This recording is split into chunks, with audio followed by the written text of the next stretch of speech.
Welcome to Real Flix Reviews. We're like a book club for people who hate reading. This month we're doing Grab Bags. Orion picked the movie High Fidelity, made in 2000 with John Cusack. We bring you movie news. This week we have Jonathan Charney, James Stevens, Ryan Preston, and the Moldy Oldie. And the old guy is here.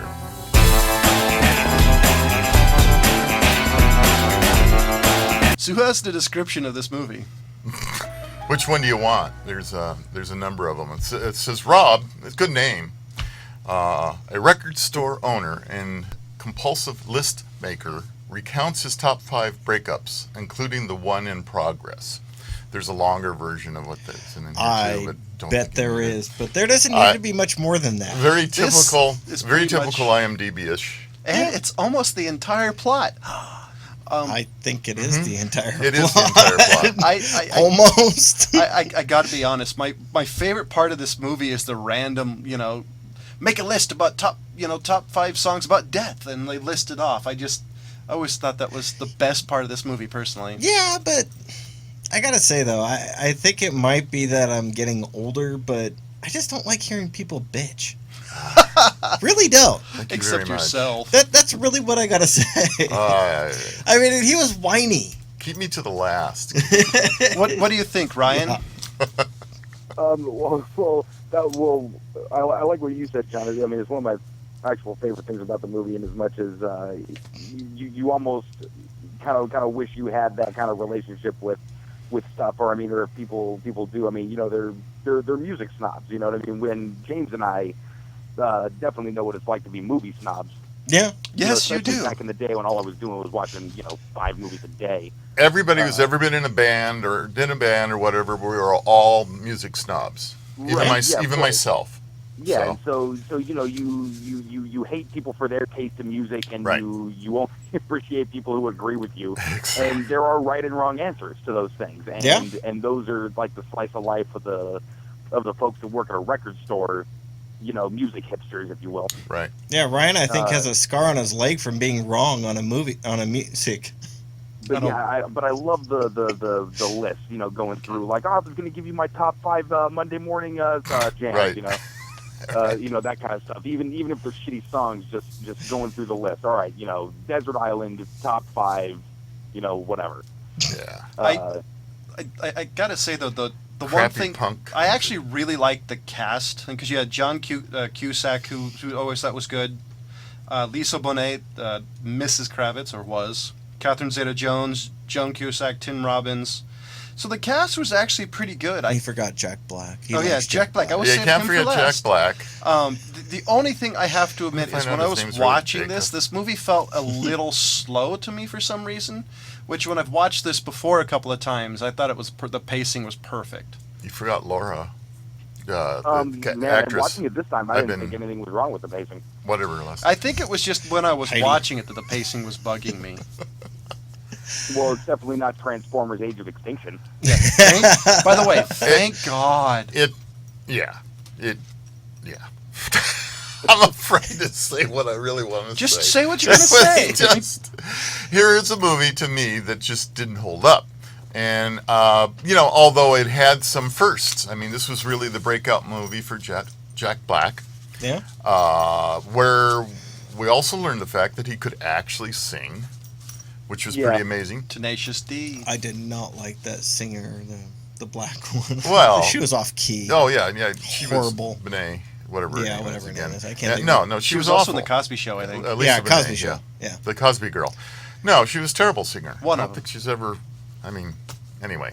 That bothered me. And other than that, it was just the pacing for the time probably was okay, but for now, not so much. Also, I think maybe this is the introduction of the third person to the audience. That may be a unique feature of this movie. I would say it's the first, but I would say for a It's movie, pretty close in it's 2000. Yeah. for a movie, it was. Yeah. I would say it was not. at least a movie that used it more than any other movie. It Up to its time. It might have been used before, but nothing to the frequency that that's used here. Because that's Zach Morris moment, whatever, is constantly used almost in every act. He's a big True. Saved by the Bell fan. But whatever. I mean, this. So sue me. I love it. I mean, so the movie to me had some what I think are kind of firsts. Like I said, we got to know Jack Black, which I think, love him or hate him. I mean, he's got a cult following. I'm always a mixed I liked bag. him in The Jackal. Yeah, I'm always in a mixed bag with a guy because when I see him live, you see him on TV or something like, he's just so far out there, and it's kind of like he needs to tone some of these things down a little bit so we can really know who the guy really is. Because otherwise, it's hard to take the guy serious in anything. I don't think he wants you to. Well, he that's probably doesn't. I just think he's a genius entirely. He may be. Practically everything I've ever seen, he can be as eccentric as he wants to be. Yeah. Well, I'm not, and I don't disagree with you. I mean, the guy's funnier than hell. But I think there is a stage in your life when you start getting to your 40s where maybe it's time to broaden your horizons a little bit and change things up some. That's what I thought the whole movie this Funny People was almost his, one of his more serious roles, in as much as he was playing like an actual character. It wasn't like a Tropic Thunder or some kind of exaggerated. I love Tropic Thunder. Thing like the Tenacious D movie. Like this one in School of Rock. I mean, he's got some actual acting chops. Oh yeah. I'm not arguing with you with that. And The Jackal. And Don't forget The showed him Jackal. off in this one though. He really was that character. Yeah. And don't forget, though, James is bringing up how he did a bunch of bit parts. Like, he was in the movie The Jackal with Bruce Willis. Yeah, he killed in that movie. No pun intended. Literally. There you go. He killed him. I would actually think, personally, he always reminds me of Chris Farley, but toned down, like, not as ridiculous. Maybe more eccentric. What? I think you're just comparing fat people to fat people. Chris Farley in the antics, and it's a big guy who knows how to move around really quick and kind of be on his toes. More energy than you think a dude that size would have. That was Chris Farley. He took the pratfall to another level for his generation. And I would also say, just like Chris Farley, I think Jack Black is really quick. I mean, not speed-wise, just on his feet, like mentally. When you even see him on television and interviews, he's a fairly quick individual. Pretty quick, yeah. He's quick-witted, but which I wouldn't be surprised. He plays a character. I just can't believe that's him 24/7. I just don't. Oh no, I doubt it. Yeah, and so that's my problem. I would like to see the real Jack Black. I don't think you ever will. Is that your problem with Jack Black or the movie? Well, the movie's a whole. The movie's a whole. But for me, the only redeeming feature of the movie was Jack Black. Well, I would say, though, you don't normally get to see the real side of celebrities. Like Johnny Carson, for example, wasn't really a people person in real life. So no, I think I go with him there. I think this is just kind of what's always been his bread and butter, because he does the same thing in those Kung Fu Panda movies, but just a voiceover. Well, yeah, Kung Fu Panda, I mean, it's just like, hey, we need something that sounds like Jack Black. I mean, well, okay, I'm going to go off on a small tangent. That's almost become the problem with voice acting nowadays, is you just get the celebrity to do the voice, whereas, we don't even know the names hardly of the guys who did the voices for all of our childhood stuff. True. Because they were just voice actors. They were character actors with their voices. Jack Black is just like, hey, we need you to sound like Jack Black. Yeah. And I'm sure he took the job just for a paycheck, but I like it when he does stuff like this, where you can tell. I mean, it's he probably took the job because it's his sensibility. You know what I mean? I guess they wrote the part with him in mind, and he kind of turned it down, but then reconsidered later on. But I don't know. I mean, to me, the story holds up so well because it's so well written. I think it was based off a novel, if I'm not mistaken. But the storytelling holds up, and I guess I'm a fan of the story material itself, because, I always liked that. I worked at Blockbuster, when I was younger. Hollywood Video right here. I always had those conversations, like, I can't believe somebody liked this movie, like I wish I had the authority to tell somebody to get out for renting something shitty.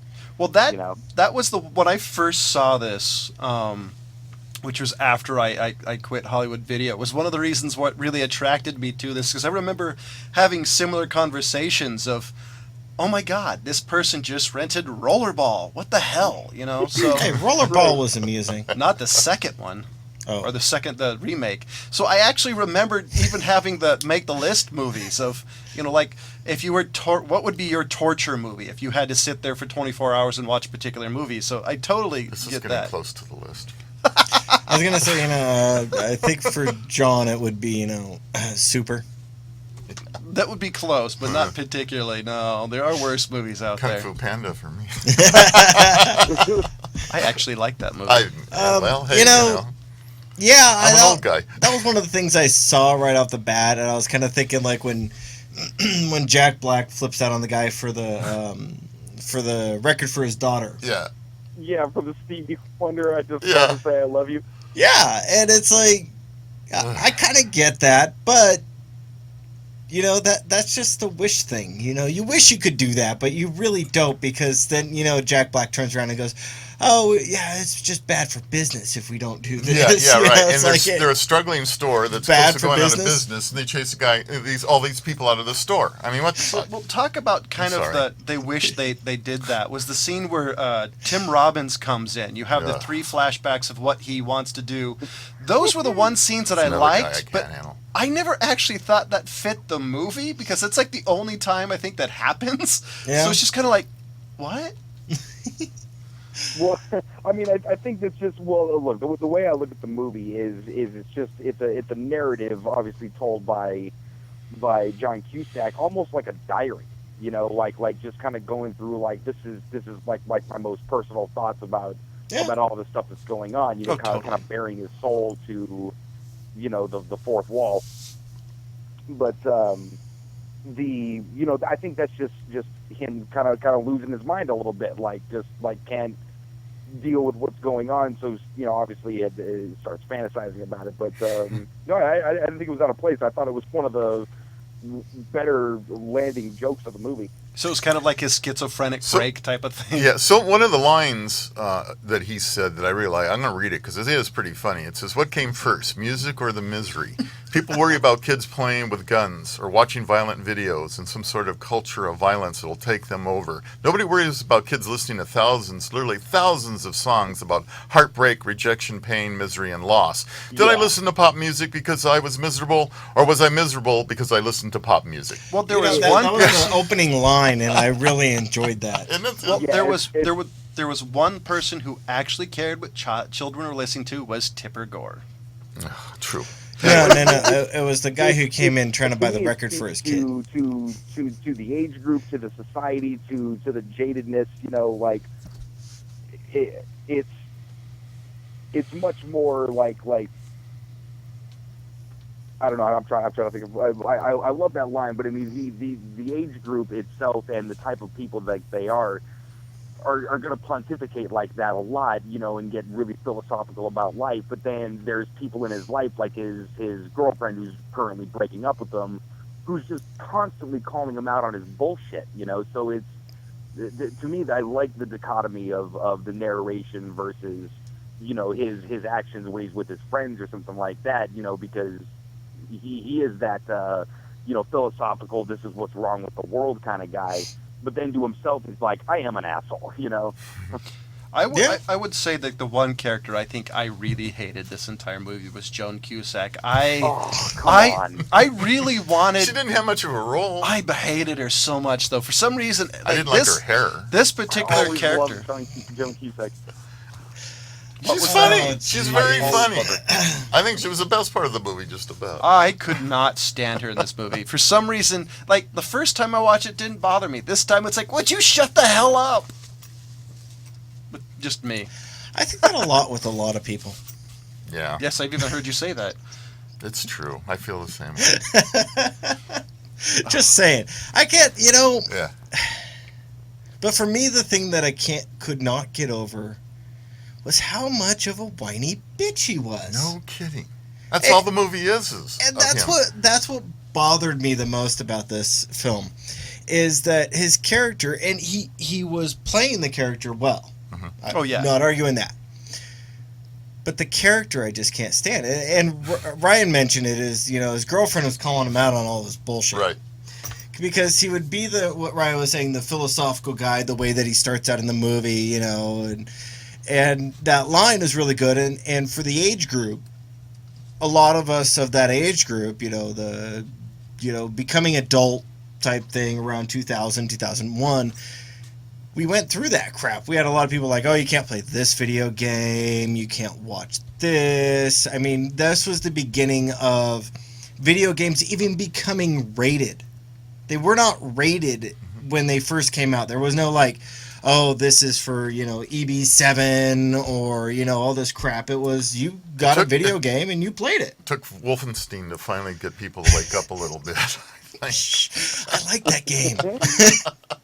I do have a question for Ryan. I think for James, and Ryan's age group, this movie, I think, kind of hits the butter zone for people who get it. But do you think for people younger than us that they'll identify with it? Because I think that's one thing. They'll fall asleep. Man, that is, I don't know, that's a really good question, because I've been sitting here trying to figure out how much of it is nostalgia and how much of it I relate to personally, and how much of it is sort of universally relatable. I think it is sort of universally relatable to the age group, and they could understand the struggle, if not, maybe the context of it a little bit, because they're playing records.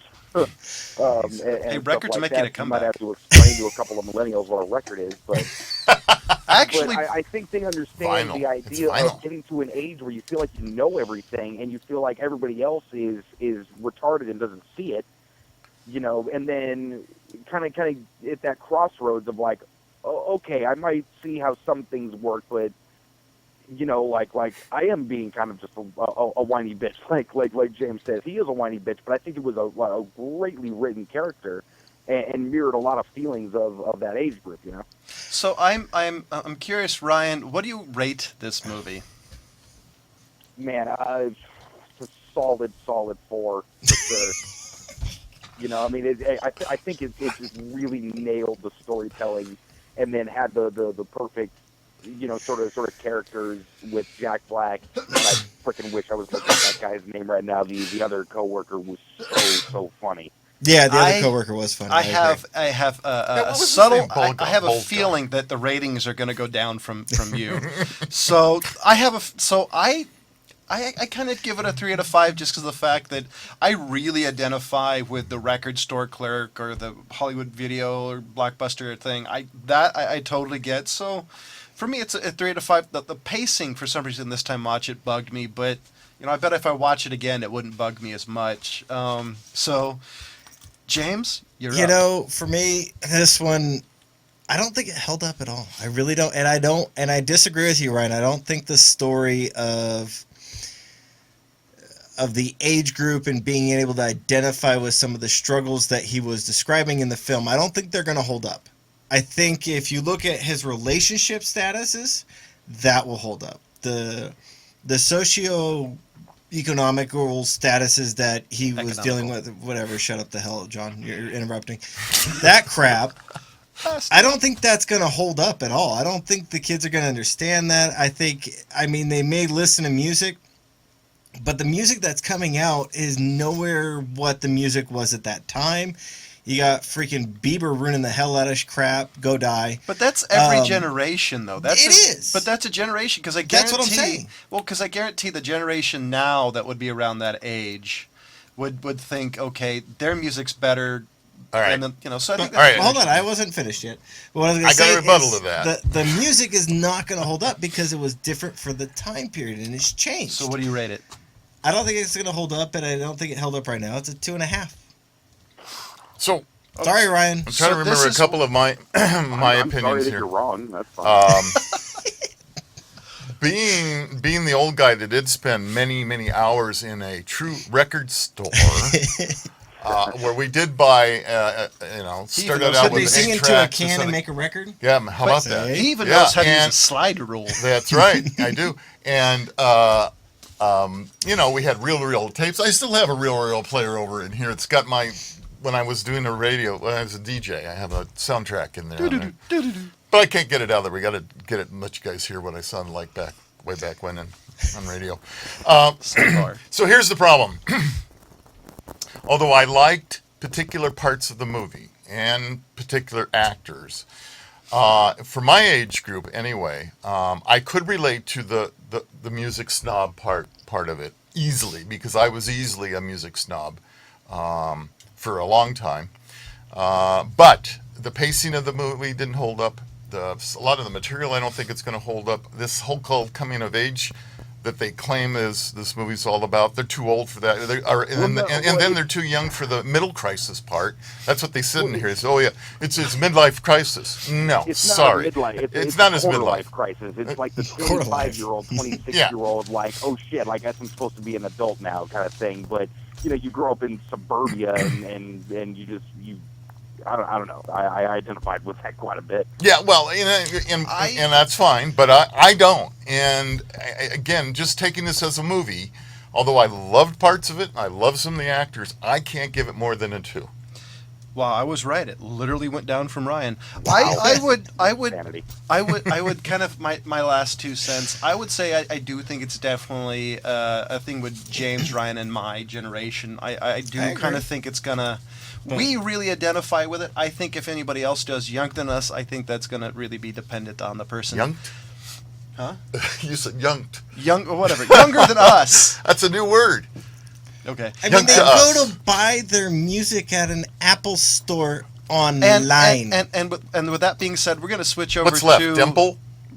I mean, There's others. where can you Okay, go come on, anymore? come on, come on. I mean, It's right? time to move on here. It's time to move on. Sorry. Next, we did episode 1 of Banshee, and I've got to say, for an hour TV show, there's 3.5 sex scenes. Holy shit! Yeah, I forgot about that. That it was that I'll be honest. protruding. This butt. this turned it movie was action was sex action sex action sex. It's like, huh? Which for a good group of the audience, you probably like. Yes, but it was actually intruding on the action as scenes. many of us are with Christian beliefs that maybe some of this shouldn't be seen as often. It should be done more, but maybe not seen more. I'll be honest. I think the sex scenes were interrupting the action scenes because the action scenes were amazing. Yeah, I actually wanted to go to episode 3, but I was actually going to throw that out because I agree with you guys and I understand that point. I think I'd actually kind of blocked out most of the scenes. Obviously. I was like, Obviously. wait a minute. We weren't ready for Yeah, any of they this. did do that. Oh, yeah, they did And they're do doing that it again. But what I enjoy about That's some this endurance. thing is the story is really well done, but the problem, like you said, is for a 50-minute episode, there's close to 4 sex scenes. Yeah, it's an action show with sex in it, or a sex movie with action. I understand if you guys want to move on to a different show. I'm going to throw that out right now in front of everybody. Does it Because I continue enjoy it. in the There same thing? is Does it keep going this there way? is sex in it. And every episode, I don't think every episode, but because I would be But it's a big part of the movie. the series. the Or series. series. Yeah. TV show. Yeah. Because I actually was trying to remember what episode I left that on. I actually watched the season finale of 3. I hate throwing it out just because, but I'll be honest with you. Both Jonathan and I had great difficulty going I understand. beyond. That's actually why I after would- I watched it, I was like, oh. I'd be willing So to I give kinda- it. I'd be willing to give it one more try because I generally hate just stopping on first episodes. So I say Yeah, we give the it. one I want to get you guys to is episode 3 because I think, if I remember right, The big that sex was the scenes. one that made me keep going. What if we just jump to, watch 2 and 3 for Well, it next kind of week? leads up because there's little history stuff that they throw So in. Ryan, each of Well- wait, hold on, Ryan. What you're saying? Oh, okay. Where did Brian go? Hey. Speak into the phone. Yeah, would you speak into the phone, please? I'm trying to speak into the phone. Okay, here's my 2 cents on pilot episode of Banshee. I'm the liberal amongst the 4 of us. Okay, I don't think there's any secret. I friggin' live in You Los can't push Angeles.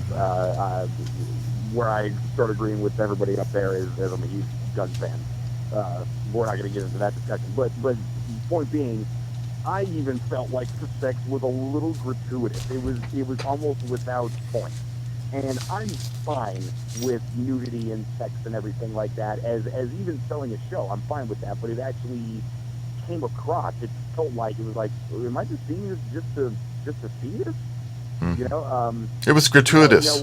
gratuitous. That's why I said it. But as far as the show, And the story, I feel like it's a good premise. You know, like it's a good jumping off point. Okay, yeah, I can see that as like the elevator pitch, as they say. Hey, I'm gonna sell you a show in 4 sentences. You know, ex-con becomes a cop. You know, that kind of thing. So it seems like it's gonna fall into a handful of like sort of, you know, average tropes here and there, like your stereotypical action movie shit. But I just hope it doesn't start getting into like huge plot holes. Like, okay, now I'm gonna have to suspend my disbelief on this guy even getting away with the first couple episodes worth of shit. You know. I want to apologize if anybody didn't hear that. For some reason, he's extremely quiet. So Yeah, It's a cell phone coverage now. I think we all got it. Yeah, we got it. yeah. So I think we will continue to episode 2 at least. I think that's the better thing to do, because I just don't like you always have to get it, 1, 2, maybe 3 episodes to kind of decide if you like it. So I think that's the best thing to do. Maybe Like this I was said, just like I said though, is I was in the same boat with you guys for the first 2 episodes, and then the 3rd episode I just went, okay, I'm gonna keep going. Okay. Yeah. So that's where I was. I'm only- if you guys can make it episode Yeah, 3, yeah. we'll see what we do from there. And with that just said, we do have a Facebook page. Love us, hate us. Do you think we suck? We actually posted hate mail on the Facebook page. Hey, come on! You got me. You yelled at me, so let's get some more. Yeah, I you're- actually enjoyed it. You're Tell picking- how wrong they are for hating High Fidelity. That's Yeah. fine. And- Let him go. And so, Ryan, do you have any movie news? Because I have some that we posted Did on you the know Facebook Chris Pine's page. going to be the Green Lantern? I've been scrolling through shit, just kind of trying to scramble to find something, and I'm gonna sound like a jaded asshole again. All I keep finding is remakes. Oh, they're talking about the new Mission Impossible. Oh, Ted 2 is suffering from sequelitis and Yeah. all that stuff. The one interesting thing I did see was they're making a documentary about Malala, the girl who was basically shot in the head for trying to learn things. Oh, yeah. The Pakistani girl. So Mhm. it's called He Named Me Malala, and I'm kind of looking forward to that. That's going to be a pretty fascinating story. It's a heavy movie, man. Yeah, I have. I'm sure it's going to be, but I mean, the girl ended up, going on to just do, double down on the education kind of front, and it might be one of the most inspirational things that's happened in the last decade. It sounds interesting. I've got kind of sad news. Another celebrity / stars. Somebody I really enjoyed death. Dick Van Patten died. Oh man, I didn't hear about that. He was 86 though. He lived a good life. He starred in 8 is Enough. He was the dad in Spaceballs. So I guarantee between television and movies, you know who he is, and kind of a condolence because he was always somebody that made me laugh no matter what role he was in. Yeah. He always played the happy-go-lucky guy, and 1, The father. 2, 3, 4, 5. That's a combination of a jackass with. That's the type of combination some jackass would have on his luggage. And you and you give me crap for screwing up quotes. And I have Independence Day sequels coming out, and I've loved the first movie, but dear God, I think they chose the worst name for the new Independence Day movie. It's Independence Day Resurgence. According to oh, the you mean the movie name of the movie? But is Will Smith in it? Surgeons? No, Bill Smith. Who? Okay, so From who's the everything star? I've heard, I have no idea. Oh, He okay. doesn't want to join in on that. Well, my little bit was that Chris Pine's going to be the next Green Lantern. I'm good with it. Oh, Yeah. I'm good with that. I think that might make Green Lantern actually worth watching. Okay, I bet $20. Write this down. That movie sucks and blows. Because I just don't think you can do a good Green Lantern movie. It can't may be be as right. bad as the last one they did. True. Yeah, goodness. Yeah, it sure can be. It sure can be. It could be. Yeah. You know what? Real quick before we cut this off, I wanted to say, since I'm sure we're not going to get around to it for a little while, Jurassic Park, or Jurassic World. I still haven't Yep. seen They it. only made that movie so they could use the score. Yeah, that's it. So I could do what? So they could use the score. Oh, yeah. Oh. Yeah. Yeah. Oh yeah, we had a Dinklage. death. We had the death in the guy who The wrote music the music producer. for Titanic. Titanic and a bunch of Right. other movies. Yes. Yes. And we're sorry, we're kind of name escapes us. I'm sorry. Yeah. And- And he crashed in his own airplane. I think he had a passenger too. And Oh, man. this is going to be. That's why I never wanted to take people with me. And this is. I swear to God, that was it. I flew, and I often thought, yeah, if I kill myself, I'm fine with it. If I kill my friend or family, I'm not fine with it. Yeah. Now So this I is never where I'm took them gonna. up. Now this is where I'm gonna feel like I'm the news reporter. Next week is Rob's pick. So what are you picking? You know, it's funny. God, there's so many movies to choose out there, and I was looking Right. at this list, and I'm going, now, do I want to go classic? Do I want to go? I thought, oh, good. Well, I probably know a spaghetti western you guys haven't seen, but then I went, no, let's go a little more historical and something that's rated in the top 100 movies. It's not the X-Files. And I don't know if you guys have seen it or not, but it's called The Third Man. Sucks. 2 stars. Damn, that was fast. Well, then we won't even have to bother calling you next week, buddy. So no problem. You're wait. done. Wait. I want to just hear you two banter back and forth. So wow. Well, anyway, it's called The Third Man. It's a 1949 Cold War spy classic. Try saying that fast. No, thank you.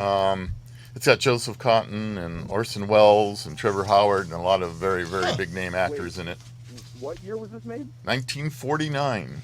Cold War was happening in 49 already? Oh yeah, It it started right during after. World War II. So, ladies and gentlemen, before this show gets off the rails any I more guess he than it wasn't in already history in high did, school, huh?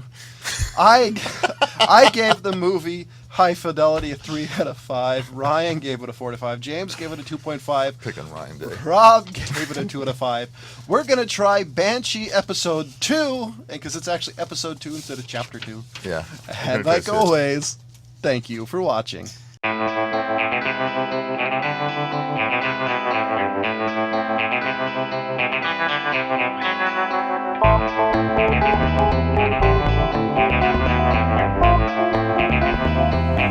Thank you.